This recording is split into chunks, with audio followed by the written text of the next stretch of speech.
పూరా లోకల్. నమస్తే, welcome to పూరా లోకల్. నేను మీ యోగి బొల్లోజు. ఇప్పుడు మనం ఒక భారీ బడ్జెట్ సినిమా గురించి మాట్లాడుకోబోతున్నాం. ఆ సినిమా పేరు పెళ్ళి. పెళ్ళి అంటే పెళ్ళి సినిమా కాదు, పెళ్ళే ఇప్పుడు ఒక భారీ బడ్జెట్ సినిమా అంతా అవుతుంది. అంతకుముందు ఒక సామెత ఉండేది, ఇప్పటికీ మనం వింటూనే ఉంటాం. ఇల్లు కట్టి చూడు, పెళ్లి చేసి చూడు అంటారు. ఎందుకంటే ఇల్లు కట్టాలన్నా పెళ్లి కట్టాలన్నా దానికి ఎంతో శ్రమ ఉంటుంది, ఎంతో ఖర్చు ఉంటుంది, ఎంతో బాధ్యత ఉంటుంది. అలాంటి పెళ్ళి ఇప్పుడు ఒక భారీ బడ్జెట్ సినిమా లాగా లక్షల రూపాయల నుంచి కోట్ల రూపాయలు కూడా పెరిగిపోయింది.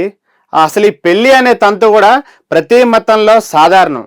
ఒక అమ్మాయి అబ్బాయి మధ్యలో పెళ్లి జరుగుతుంది, అదొక సాంప్రదాయంగా. ఈ ఇద్దరు కలిసి ఒక కుటుంబాన్ని ఏర్పాటు చేస్తారు. ఇలాంటి కుటుంబాలన్నీ కూడా సమాజంగా ఏర్పడతాయని మనం చదువుకున్నాం. అయితే ఇప్పుడు ఈ పెళ్లి చేయాలంటే అన్నిట్లో ఖర్చులు బాగా పెరిగిపోయాయి. ఆ పెళ్లి చేయడం చాలా కష్టమైపోతుందని చెప్పి కూడా దానికి సంబంధించిన ఒక భారీ బడ్జెట్ చిత్రంలాగా వివరణ ఇచ్చారు. అదేంటో తెలుసుకునే ప్రయత్నం చేద్దాం. ఫంక్షన్ హాళ్ళు, అలంకరణ, భోజనాలకు ధరల మంట. నిజమే, ఇప్పుడు ఫంక్షన్ హాళ్ళు లక్షల రూపాయల్లో అద్దెలు తీసుకుంటున్నారు. అలంకరణకి అంటే డెకరేషన్ చేయాలన్నా కూడా ఒక్కొక్క డెకరేషన్కి ఒక్కొక్క కాస్ట్ తీసుకుంటున్నారు. అవి కూడా లక్షల రూపాయల కోట్ల రూపాయల్లోనే. భోజనాలకు ధరల మంట. భోజనాలు అంటే కొన్ని చోట్ల 2-3 కూరలతోనే భోజనాలు పెడతారు, కొన్ని చోట్ల 50 రకాలు 100 రకాల వంటలు కూడా చేసి చాలా స్పెషల్గా పెడతా ఉంటారు. అవన్నీ కూడా ఇప్పుడు ప్రస్తుతం ఉన్న సమాజంలో రేట్లన్నీ పెరిగిపోయి ఉన్నాయి కాబట్టి చాలా కష్టంగా ఉంది, ధరల మంట ఉందని అంటున్నారు. ఫోటోలు వీడియో తీయడానికే లక్షల రూపాయల ఖర్చు. ఈవెంట్ మేనేజర్స్ వస్తారు, పెళ్ళికి ఫోటోలు వీడియోలు తీస్తామంటారు. వాటికి కూడా ఒక కొటేషన్ చెప్తారు. ప్రీ వెడ్డింగ్ అంటారు, పోస్ట్ వెడ్డింగ్ అంటారు, ఎంగేజ్మెంట్, మ్యారేజ్, హల్దీ, రకరకాల ఈవెంట్స్ ఉంటాయి. పెళ్ళి అన్నాక సంగీతం ఉంటుంది. ఇట్లా పూర్తి పెళ్ళి అయిపోయిన తర్వాత రిసెప్షన్ తర్వాత కూడా పోస్ట్ వెడ్డింగ్ పేరుతోని ఏ గోవాకో ఏ డార్జిలింగ్కో తీసుకెళ్ళి అక్కడ ఒక ఫోటో షూట్ పెడతారు, వీడియో షూట్ పెడతారు. సో ఇవన్నీ కూడా చాలా లక్షల రూపాయల ఖర్చు అవుతున్నాయని అంటున్నారు. పేద మధ్యతరగతి కుటుంబాలపై ఆర్థిక భారం. నిజమే, పేద కుటుంబాలు, మధ్యతరగతి కుటుంబాలు ప్రస్తుతం ఉన్న ట్రెండ్తోని పోటీపడి ఈ పెళ్లి ఖర్చులు, ఫోటో వీడియోల ఖర్చులు, డెకరేషన్ ఖర్చులు ఇవన్నీ కూడా పెట్టుకునే పరిస్థితిలో లేరు. వాళ్ళకి చాలా ఆర్థిక భారంగా ఉంది. దేశంలో పెళ్లికి సగటు వ్యయం 28 లక్షలు. అంటే మన దేశంలో ఒక పెళ్లి చేయాలంటే కనీసం సగటున 28 లక్షల రూపాయల ఖర్చు అవుతుందంటే పెళ్లి నిజంగానే భారీ బడ్జెట్ సినిమా. అతిథుల సగటు సంఖ్యలో అమెరికాలో 115, బ్రిటన్లో 80, ఇండియాలో 326.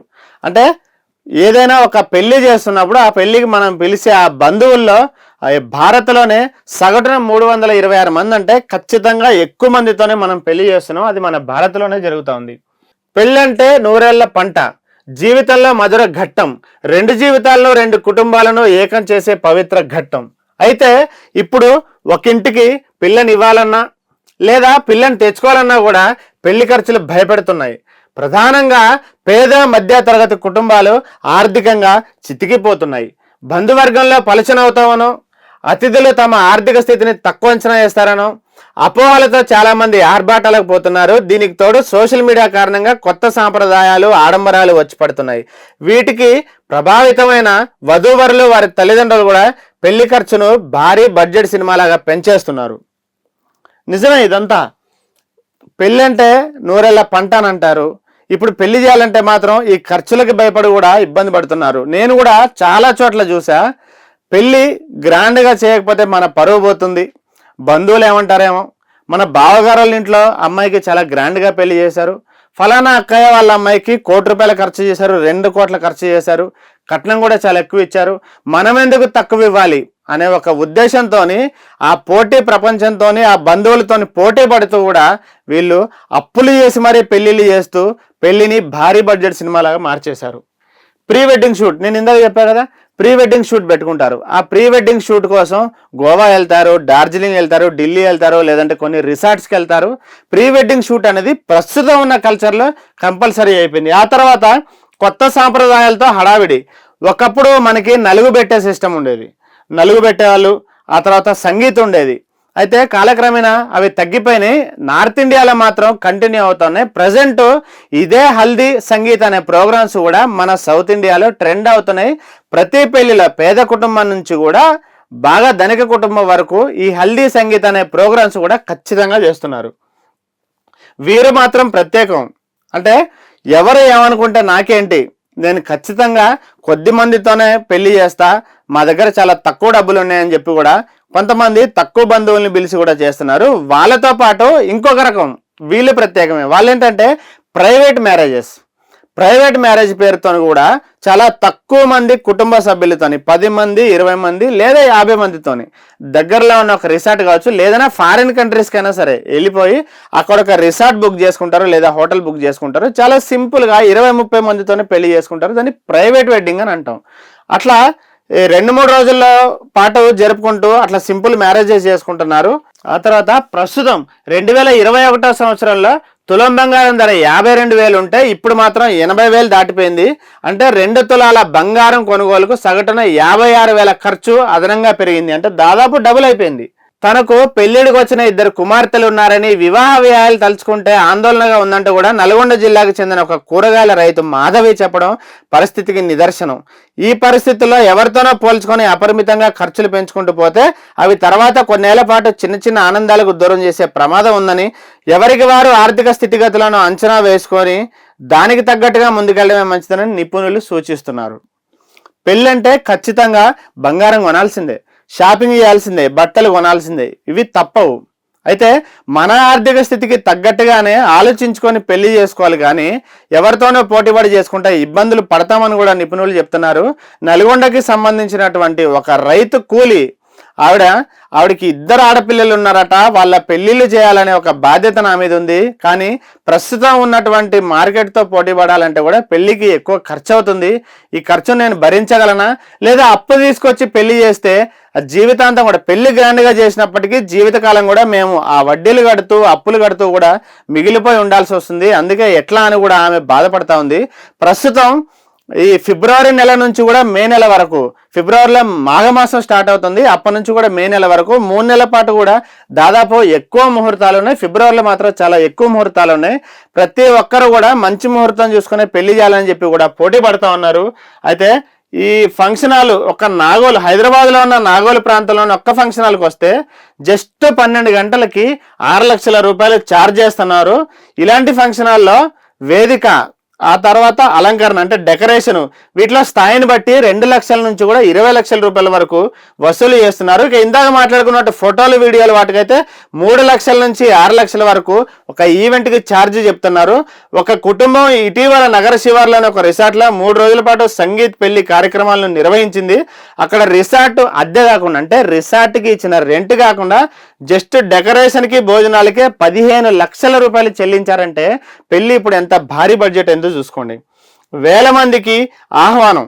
అంటే కొంతమంది రాజకీయ నాయకులు కావచ్చు, ప్రముఖులు కావచ్చు, బడాబాబులు కావచ్చు, వాళ్ళ ఇంట్లో పెళ్లి జరుగుతుంది అని అంటే 1000 మందికి ఆహ్వానం చెప్తారు. హైదరాబాదు లేదా ఇంకేదైనా పెద్ద సిటీలో, బెంగళూరు లాంటి సిటీలో కూడా ఒక రిసార్ట్ బుక్ చేస్తారు, దాంట్లో మ్యారేజ్ చేస్తారు. దానికి కొన్ని 1000 మందిని కూడా బంధువుల్ని ఇతరులను కూడా ఆహ్వానిస్తారు. వాళ్ళ కోసం ప్రత్యేకమైన బస్సులు ఏర్పాటు చేస్తారు, డీసీఎం లాంటి వ్యాన్లు ఏర్పాటు చేస్తారు. ఖచ్చితంగా మీరు పెళ్లికి రావాల్సింది అన్నట్టుగా తీసుకెళ్తారు. వాటికి కూడా చాలా ఎక్కువ మొత్తంలో ఖర్చు పెడుతున్నారు. ఇక ఆ బుక్ చేసిన రిసార్ట్ కానీ హోటల్లో కానీ భోజనానికి వస్తే ఒక ప్లేట్కి 5,000 నుంచి 10,000 దాకా ఛార్జ్ చేసే కన్వెన్షన్ హాల్స్ కూడా ఉన్నాయంటే పెళ్లి నిజంగా భారీ బడ్జెట్ చిత్రమే. లెక్కలేనన్ని రుచులు. ఇందాక నేను చెప్పాను కదా, చాలా పెళ్లిల్లో సింపుల్గా 3 కూరలతోని పెళ్లి కంప్లీట్ చేసే వాళ్ళు ఉన్నారు. 50, 100, 150 రకాల కూరలు వెరైటీస్ పెట్టి కూడా పెళ్లి చేసే వాళ్ళు ఉన్నారు. అట్లా 150 రకాల ఫుడ్ ఐటమ్స్ పెట్టి జనాల్ని అట్రాక్ట్ చేస్తారు. వచ్చిన వాళ్ళు కూడా రకరకాల ఫుడ్ ఐటమ్స్ కల్చర్ నుంచి వచ్చిన వాళ్ళు ఉంటారు కాబట్టి ఎవరికి నచ్చింది వాళ్ళు తింటారు. కాకపోతే ఈ 150 రకాల కూరగాయలు, వంటలు ఇవన్నీ పెట్టినప్పుడు వాటిలో వేస్టేజ్ కూడా ఎక్కువ ఉంటుంది. కాబట్టి అక్కడ డబ్బు కూడా ఆర్థికంగా నష్టపోతున్నామని కూడా కొంతమంది విశ్లేషకులు చెప్తా ఉన్నారు. మధ్యతరగతి వారిపై అంతులేని భారం. ఖచ్చితంగా పేదవారికి కానీ మధ్యతరగతి వారికి కానీ ఆర్థిక భారమే.